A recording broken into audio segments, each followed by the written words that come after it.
afternoon once again. I want our attention to be focused on the board here. We are the STEM group,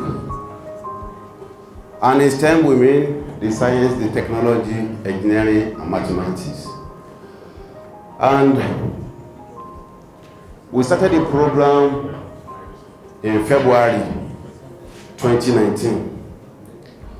And the deployment of what we have learned is limited because our university is yet to resume.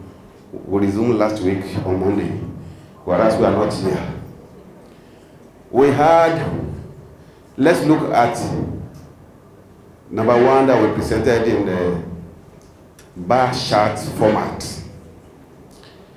We look at and we rated from innovative assessment, which we have learned properly, but we have not been able to implement because you were yet to take the courses in the school.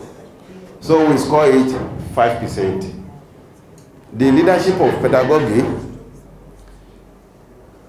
although we are working seriously on COP, community of practice, and we have worked together to arrive at something, but because we have not really implemented in the school environment, we gave ourselves 10%.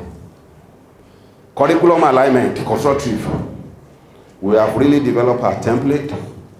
We have worked on so many courses, both undergraduate and postgraduate, and we are flowing well in that direction. But the same problem still persists. The school is yet to be in section. So we give ourselves 20% for the work we have done so far. Technology enhanced learning. University of Ibadan started some LMS some years ago, and we were able to use those ones for undergraduate studies. But with this program, we have advanced our knowledge in other areas, which are really helpful, like our e-portfolio are at advanced stage. And we are ready to deploy the program as soon as we go back. Most of our courses are on e-portfolio. Teaching strategies. Through this program, we have learned a lot. And that one is going to affect. Before now, at the University of Ibadan, we are used to PowerPoint, video clips, group discussions, excursions, field works, and all the rest. So we have 35. Personal teaching technology. Personal teaching philosophy. We got the idea here, and it was so fascinated, and we have developed. And all of us are having a philosophy that is good, so we give ourselves 90%. And I want you to listen to my partner as we make progress. Thank you. Thank you very much. I just want to speak to the line graph so that we have a better understanding of what these two are. Now, like he said earlier, we started in February. That's our starting point. Some of us were trained February, some other people in May. So we use this February as a starting point. Before then, our knowledge of innovative assessment could just be graded as 5 because we don't really have the knowledge. But now, we can say we have like 5% because we are not fully deployed it based on the fact that the students are not in session. Now, then we have pedagogical leadership. We started having that training. Now for this present time, we have like 10%. This is because we already set in motion all the things we need. We've been talking with the provost on how to fund training for other people and step this down. So, but we're also projecting beyond now. Since we started in May, we're looking forward to a progress so that by the time PEDAL in STEM in the University of Ibadan gets to 1 year, would have moved steadily to a point that is realistic and would have impacted on our teaching. Then we have curriculum alignment. Before now, we're not really into curriculum alignment. We started from 0 when the training started. But currently, we have like 20% because the group members have at least one course that has been aligned for the new session that is starting, and that's progress. So we give ourselves 20% for that. Then we have technology enhanced learning. If you look at this line graph, we're not really at zero as of the beginning of the training, because some of us have been using PowerPoint, some form of technology, video, social media, before the training. But after the training, there was a marked increase in the deployment of this technology. And we're hoping to adopt it, particularly elements. Things are in progress. Efforts are being made on how to make use of Moodle within the university to facilitate elements. And so we give ourselves 25%, and we're hopeful that in the course of the next 1 year, we would have moved far above average. Then for teaching strategies, well, we were not at 0-2 before PEDAL, but PEDAL had really improved our performances. And so we have moved, right now, we can say we are about 35%. And we're hoping that over time too, in the next 1 year, we will make good improvement. For personal philosophies, we all got to know about developing personal philosophy from this PEDAL training. And that was in February. And all of us have developed our personal philosophies of teaching. And so we give ourselves 90%. It could have been 100%, but you know, there's always room for improvements. So we are reviewing, and we are hoping that when student comes in, things could change. We might need to change our philosophies to accommodate the learning styles of the student. But we are hoping that over time, in the next 1 year, we'll move above that 90%. Thank you. Right. Thank you very much. Let's give them a good clap, please.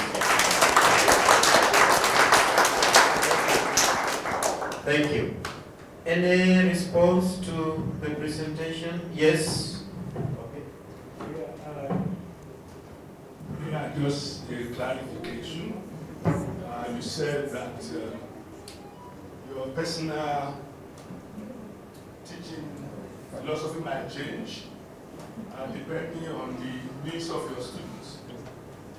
That when your students come, you might adjust your personal teaching philosophy. I don't understand that. Oh, well, maybe not change, review. Sometimes you need, the teaching philosophy is based on what you want to achieve and to help your students to learn.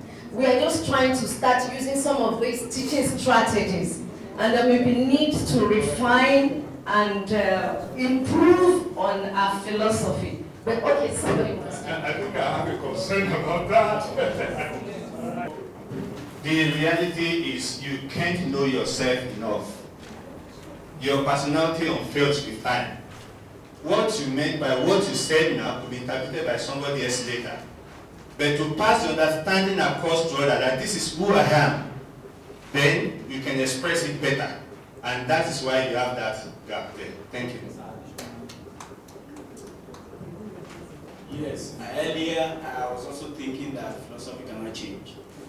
But I have realigned my thoughts to say that it can. It can change, yes. Based on evolution of either the class setting, the curriculum or curricula, the events surrounding the education itself, the students themselves, unfolding technological advancement, things could change. It does not necessarily mean that one particular thing could change it, but we should have it at the back of our mind that philosophy can also evolve. Yes. To assume that it is static would be confusing. And I think I align myself with those who say philosophy can also evolve. Thank you.